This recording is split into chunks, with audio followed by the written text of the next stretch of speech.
नमस्कार मंडळी, मी बनवत आहे मशरूम मसाला।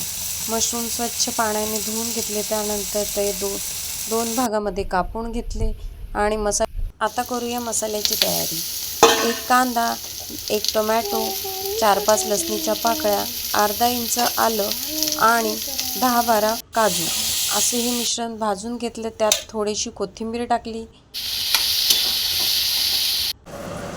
नंतर मिश्रण थंड झाल्यावर ते मिक्सरला फिरवून घेऊन त्याची बारीक पेस्ट अशी करायची। नंतर कढईमध्ये टाकलं थोडंसं बटर आणि त्याचबरोबर थोडंसं तेल गरम झालं की त्यात टाकलं जिरं गरम झालं की त्यात टाकला मसाला टाकल्यानंतर मसाला चांगला तेल सुटेपर्यंत परतून घेतला।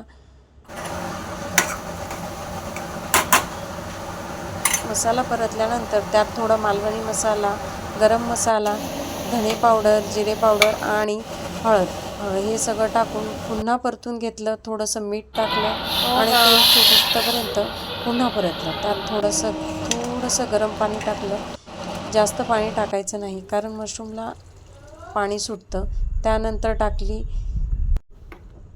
कसुरी मेथी आणि 15 मिनिटं शिजून दिलं। त्यानंतर तयार आहे आपला बटर मशरूम मसाला। व्हिडिओ आवडल्यास लाईक, शेअर, सबस्क्राईब। थँक्यू।